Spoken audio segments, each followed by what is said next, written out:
Kembali di Bincang Virtual, pemirsa masih membahas mengenai penyertaan modal negara di tengah pandemi COVID-19 dan langsung saja saya akan Ibu Telisa seperti yang dikatakan oleh Bang Arya ini sebenarnya dalam skala prioritas ini apakah sudah sesuai gitu dengan kondisi dari pandemi COVID-19 ini?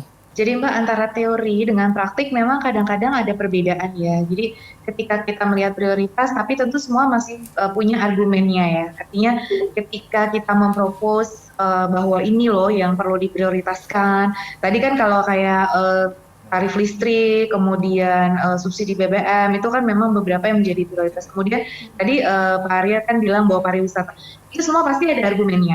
Jadi artinya kita perlu bahwa itu sepanjang zaman akan menjadi perdebatan terus ini prioritas ini tidak, karena kita kan melakukan policy yang dinamakan sebagai picking the winner. Jadi kita memilih sektor karena kita nggak bisa semua karena keterbatasan anggaran kita selalu akan terjebak pada isu ini prioritas atau tidak, dan itu prioritas atau tidak selain secara keilmuan atau riset itu bisa memang based on political process. Kalau kita lihat kan pariwisata ini adalah sektor yang paling terdampak dari adanya COVID ini, sehingga mungkin tadi tapi bukan berarti harus nyungsep 100%, ini harus ditolong juga gitu kan. Jadi artinya itu mungkin saja terjadi. Sebenarnya ada isu terkait dengan restrukturisasi BUMN itu sendiri. Jadi bahwa bagaimana ada refocusing, peningkatan efisiensi dan profitabilitas. Jadi ini memang menjadi prioritas pemerintah juga untuk agar BUMN kita tadi lebih sehat. Jadi dalam arti bahwa terlepas dari isu PMN, yang penting juga adalah bagaimana tadi kita menyehatkan dari BUMN kita. Kalau saya lihat beberapa riset terkait dengan dampak PMN kepada BUMN, hasil data dari 2014 sampai 2017 menunjukkan bahwa PMN itu meningkatkan pertumbuhan aset, signifikan terhadap pertumbuhan aset, kemudian signifikan dan positif terhadap return on equity. Jadi secara kinerja keuangan, tadi kan Mbak menyebutkan terus tuh terkait kinerja keuangan. Jadi PMN tuh terbukti bisa meningkatkan ROE, return on equity, tetapi belum terbukti signifikan kepada return on asset. Jadi kepada ROE dia signifikan, tapi kepada return on asset dia belum signifikan, walaupun kepada pertumbuhan aset belum sudah terbukti signifikan. Jadi artinya memang PMN ini mungkin salah satunya digunakan untuk pembelian aset, tapi bagaimana aset itu optimal untuk menghasilkan return itu mungkin yang masih harus diperbaiki nanti ke depannya. Jadi terlepas dari isu ini kan memang ini ada isu jangka pendek nih terkait dengan pandemi ya, jangka pendek penanganan, tapi isu jangka panjang bahwa kita memang PMN ini harus banyak bermanfaat. Tadi seperti Mbak Sonda bilang, karena dengan kondisi kita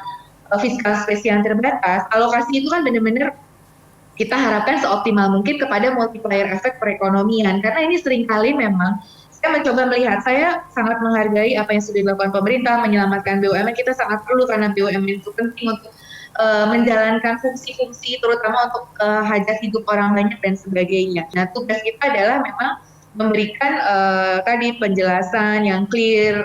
Saya rasa masyarakat Indonesia juga cukup sudah dewasa untuk menerima. Oke, baik. Menyambung dari pembicaraan Ibu Telisa, ini Bang Arya, kalau nanti kira-kira tentunya dari Kementerian BUMN akan terus melakukan kajian-kajian dan evaluasi, tetapi ketika nanti dari hasil kajian atau evaluasi tersebut ternyata ada perusahaan yang memang tidak menguntungkan secara bisnis, kira-kira langkah atau kebijakan apa yang akan dilakukan? Nah, ini mungkin saya sedikit jelaskan sama Bu Telisa. Ini loh, kalau kredit, dana talangan kan kredit ya, kan swasta juga dapat dana talangan. Artinya mereka juga bisa dapat dana talangan kok, artinya dari kredit. Cuma bedanya adalah dia nggak dapat jaminan dari pemerintah, orang bukan punya pemerintah. Kan gitu. Itu satu, artinya swasta juga punya kesempatan yang sama untuk mencari kredit. Tapi ya dia harus perform perusahaannya, satu. Yang kedua, tadi mengenai kalau swasta cemburu dapat PMN misalnya, masalahnya dividennya BUMN itu diterima oleh negara. Dividennya swasta kan nggak diterima oleh negara. Jadi ya minta maaf karena ini modalnya ya namanya modal pemilik punya modal, dia dapat dividen dari, masalahnya kalau dividen dikasih kepada swasta kan nanti swastanya bukan lagi milik swasta gitu, udah punya milik pemerintah, karena otomatis dividennya kan harus balik ke pemerintah gitu. Nah ini mungkin sedikit itu bedanya. Nah tadi mengenai roadmap saya perlu jelaskan juga, Pak Erick Thohir itu punya Bu Sonda juga tahu tuh, kita udah pernah presentasi mengenai roadmap kita bagi 4 itu. Kuadran 1 adalah kuadran BUMN yang memang cari untung. Dia memang bukan bertugas nggak bertugas untuk penugasan, sama sekali nggak ada penugasan. Itu udah kami klasifikasi perusahaan-perusahaan tersebut di mana saja, apa saja. Rencana ke depan misalnya Telkomsel, kemudian Pertamina Hilir misalnya, atau bisa juga yang namanya Bank Mandiri, bisa juga Bank BNI misalnya. Ini di sini dia, memang bukan penugasan. Jadi dia memang jangan diganggu oleh penugasan negara. Tapi ada juga dia BUMN yang memang dia di samping cari uang, cari bisnis, juga punya penugasan. Nah ini adalah seperti PLN, Pertamina. Nah ini di sini ruang dia.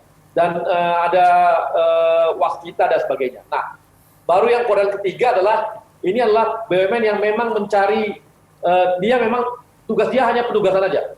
Dia nggak cari untung, kita nggak berharap dia cari untung. Misalnya Bulog, kemudian Hutama Karya. Memang untuk sekarang ini Hutama Karya bukan dicarikan untuk cari untung, tapi memang dia untuk tugasnya penugasan. Makanya banyak proyek dikerjakan oleh Hutama Karya. Untuk proyek-proyek penugasan. Kemudian yang keempat adalah, nah di sini perusahaan-perusahaan yang sudah nggak pernah ada, dia bukan cari untung, nggak ada untung-untungnya, kemudian dia juga nggak ada penugasan. Nah kalau ini perlu kita bubarkan gitu, ini perlu dibubarkan, ini yang perlu direstrukturisasi. Nah ataupun apakah dia dibubarkan atau digabungkan kepada perusahaan lain yang memang bisa satu ekosistem. Nah kemudian di samping empat kuadran tadi, kami juga membangun yang namanya ekosistem. Sekarang dibangun namanya ekosistem sektor. Jadi ekosistem pangan. Maka ini satu kesatuan ekosistem dibangun, sistem bisnisnya. Misalnya seperti, jadi bergabunglah pupuk, Sangyang Sri, Pertani, dan kawan-kawan.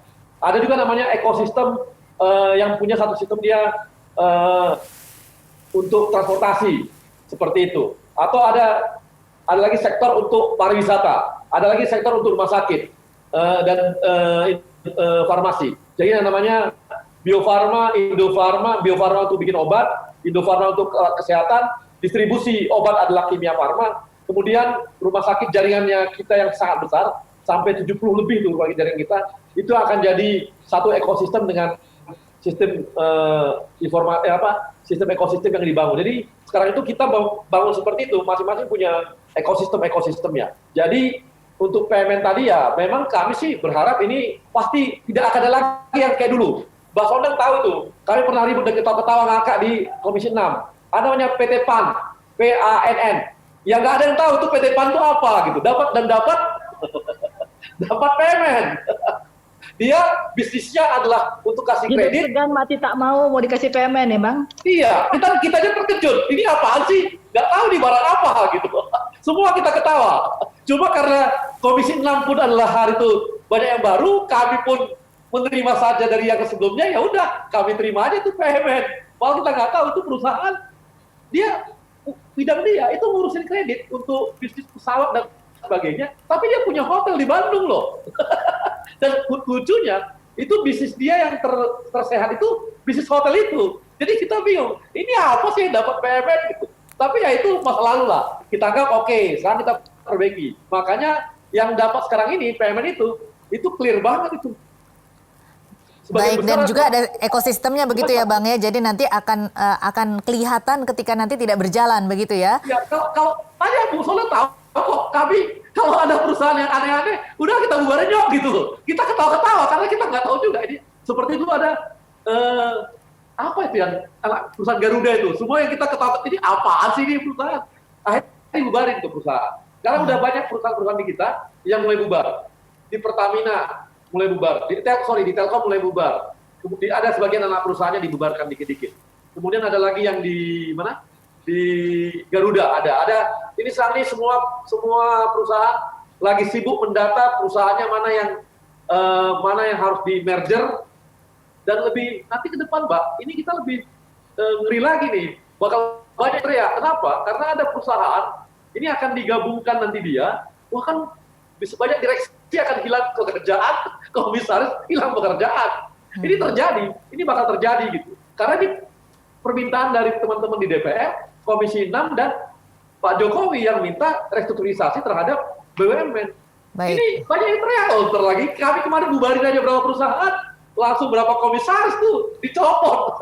Baik, nanti saya akan ke Ibu Sondang, tetapi kita harus jeda dulu. Dan pemirsa Bincang Virtual akan kembali sesaat lagi.